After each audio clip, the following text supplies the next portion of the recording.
Baik, yang pertama, sebagai bahan motivasi.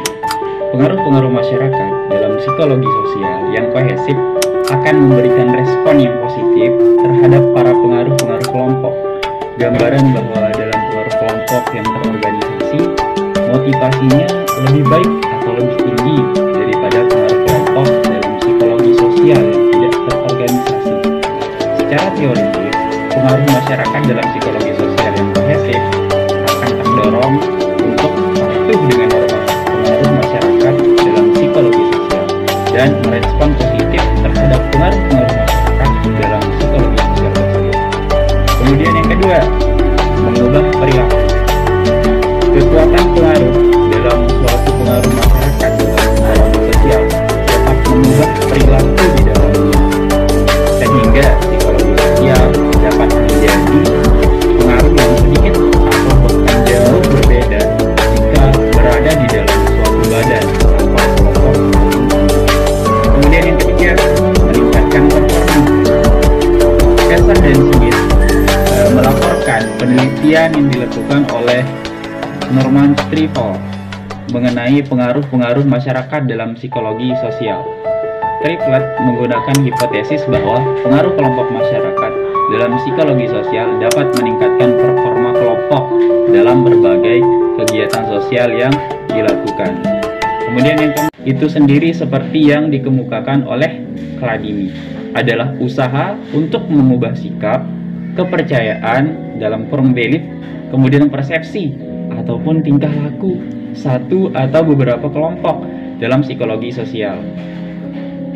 Pengaruh kelompok masyarakat dalam psikologi sosial dengan caranya sendiri dapat mempengaruhi psikologi sosial biasanya dengan norma atau aturan-aturan yang ada di dalamnya.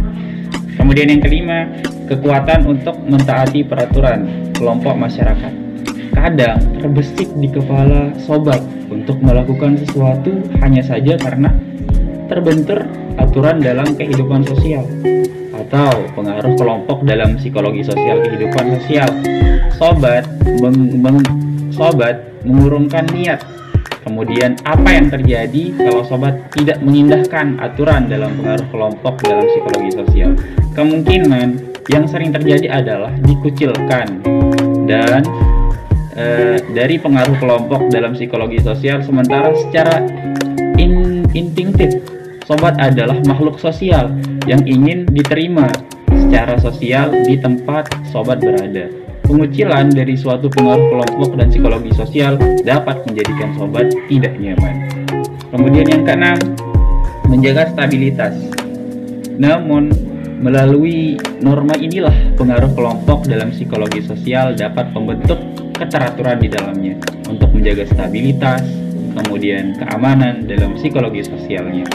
Norma sosial sebagai salah satu instrumen pengaruh dalam pengaruh kelompok dalam psikologi sosial diartikan sebagai itu dalam bentuk bahasa Inggris. Saya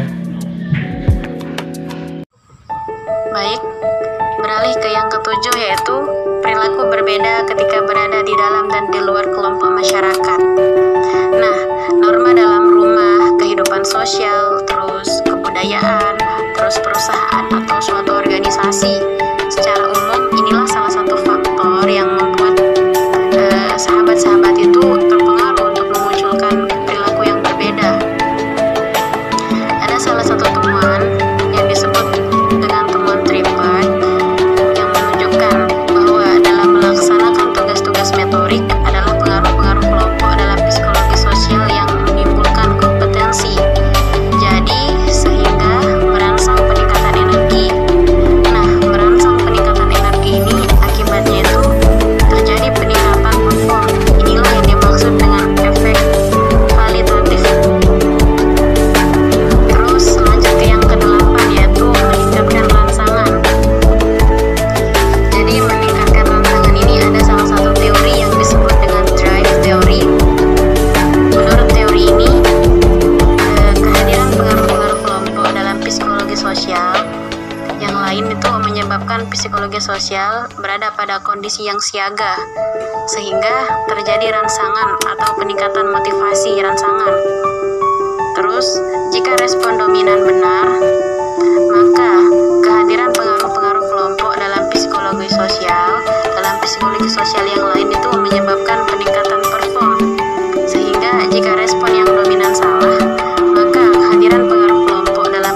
psikologi sosial itu juga ikut salah gitu.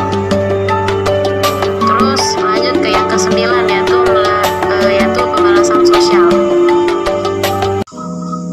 Jadi pemalasan sosial ini terjadi karena pengaruh kelompok dalam psikologi sosial beranggapan bahwa pengaruh-pengaruh kelompok dalam psikologi sosial itu cenderung bermalas-malasan. Nah, sehingga mereka mengira teman sepengaruhnya itu atau teman dalam kelompoknya itu ikut bermalas-malasan juga. Akibatnya mereka pun bermalas-malasan secara bersama jadinya. Terus yang ke-10 yaitu hanya mengikuti sifat dominan kelompok. Ada juga yang hanya mengikuti sifat dominan dari kelompok tersebut. Jadi pemalasan sosial terjadi karena identitas psikologi itu menjadi transfer atau animum. Ketika berada di dalam pengaruh kelompok dalam psikologi sosial, hasil kerja itu tidak tampak karena yang dilihat adalah hasil pengaruh kelompok dalam psikologi sosial.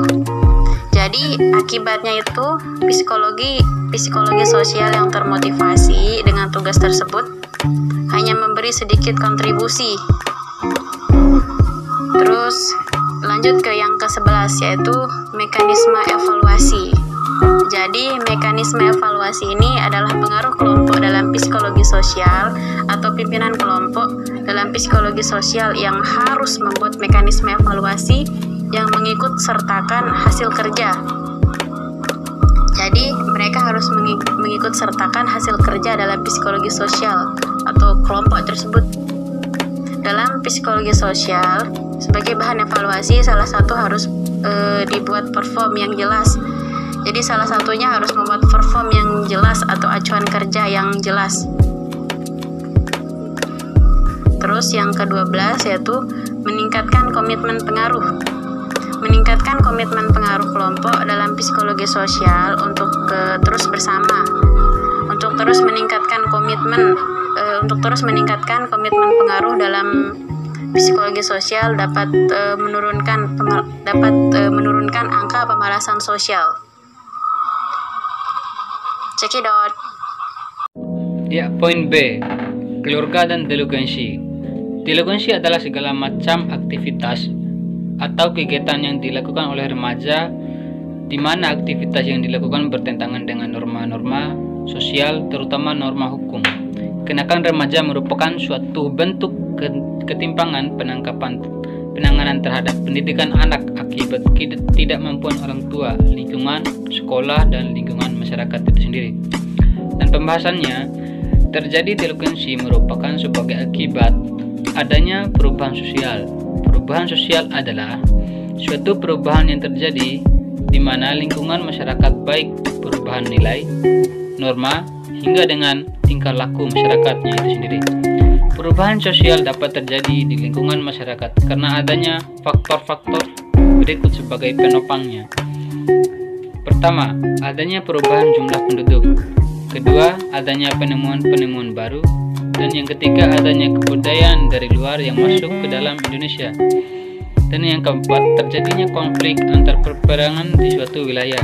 Dan terakhir, poin kelima, terjadi bencana di dalam alam di suatu wilayah itu sendiri. Dan poin ke-C, usaha mengurangi delinkuensi. Usaha untuk mencegah delinkuensi atau kenakalan remaja ini terus saja dilakukan oleh berbagai pihak. Gak cuma Komnas HAM, perlindungan anak aja yang berupaya untuk mengurangi jumlah kasus kenakalan remaja ini. Segala pihak pun turut memberikan kontribusi mereka untuk mengurangi angka di tiap tahun yang terus meningkat ini. Angka yang ada dua usaha sekarang yang sedang digalakan untuk mengurangi kasus yang terus meningkat di hari ini.